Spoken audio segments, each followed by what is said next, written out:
An Elephant Sitting Still. So what we have is a fairly modern, independent, very small-scale northern Chinese film which depicts one day in the lives of 4 different people whose day essentially fuses together. They mingle together, they coincide together.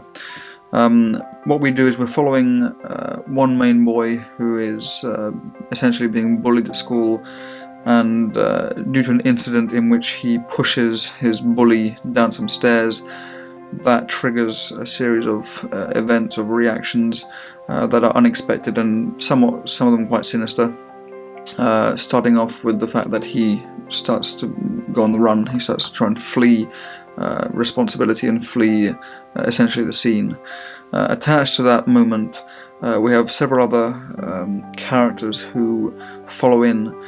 We have the brother of the the bully who's fallen down the stairs, has issues of his own.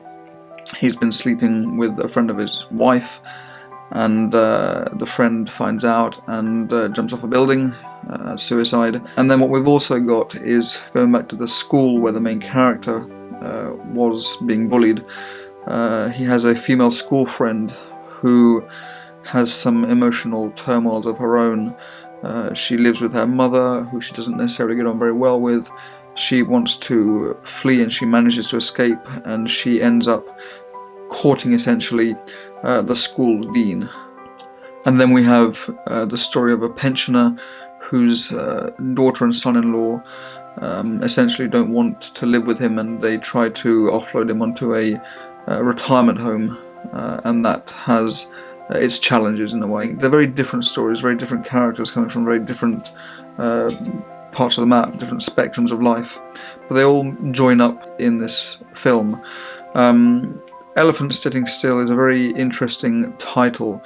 It comes from a novel which the same director wrote prior to making this film, and it's a very poetical, very, in a sense, abstract title. The title refers to an elephant who the main character comes to know about, and the fact that the elephant is sitting still and has been seen sitting still is very, has literal and symbolic use, in the sense that the main character needs to escape from the mundanity of life and from all the troubles that are incurring, whether it's people that he knows or whether it's people he doesn't know. Life is becoming it's taking quite a toll on him, and the elephant seems to be the one being who is sitting tranquil and seeing or experiencing life go by without it affecting him in too negative a way. Another way that the film is intended to be seen, in my opinion, in that poetical way, is as if a visitor comes to a mausoleum and witnesses one day as it goes by, especially looking into several people's lives, and by the time the film finishes, almost in real time, it becomes night, and we are sent by coach to a train station where essentially the visitor would take a train and leave and go to the next place. So it's a fleeting visit to a place that, in theory, like many other cities in the world, has its going-ons and its dramas and its upheavals and its characters and its interesting elements. What I really appreciate about this insight into this day in the life of these people is the variety of people, of characters who are involved. We have a majority of younger people, especially school students, but we also have older people and retired people, and we understand each person's point of view and each person's reaction to any given situation. It has to be said that most of the film is set in social settings, it being either family or relations with either people that you like or you don't like, and you've got the innocent, the less innocent, you've got all troubles from all walks of life, and the way that this was very cleverly put together in such an honest way, I think is rather remarkable. I generally really like intimate, independent, small-scale films, and this is no exception. It's an incredibly special film. There are many, many, many really great positive elements about the story, about the way it was technically made and achieved, rather unique elements as well. I think the first thing that strikes me with a rather interesting note is the film's length. It's quite close to being 4 hours long, and initially one might be skeptical to get into something that long, but as soon as you start it, it becomes very engaging. Every story is fluid, every story is gripping. When I finished watching it, I thought to myself, okay, well, it's 3 hours 50 minutes plus credits. What element of the story could have been reduced or could have been removed completely? And come to think about it, there really isn't much.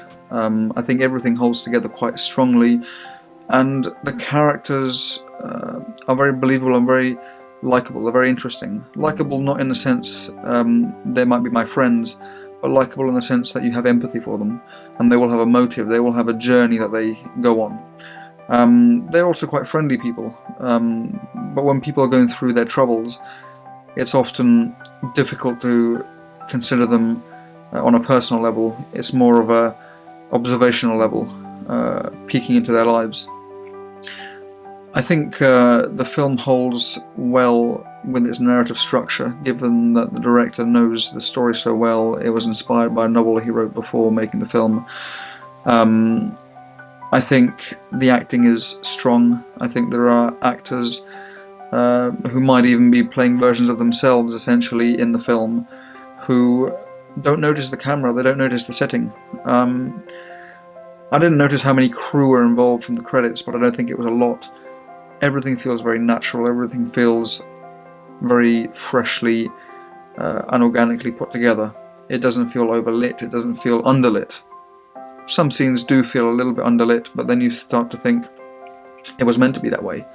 A location feels that way, and therefore the director wanted that to be portrayed realistically, and that is something that I really understand, because that's what I do myself.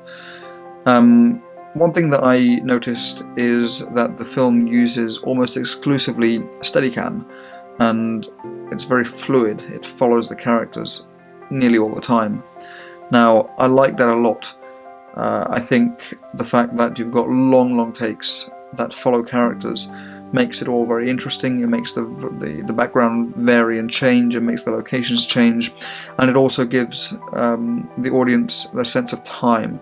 You see light changing, you see people going past, you see geography being altered by the scene, by the narrative. And all these things are really strong points, strong elements. I do have to raise one question mark about the majority camera angle that was used. The majority camera angle that was used was a rear shot, head and shoulders, following the actors.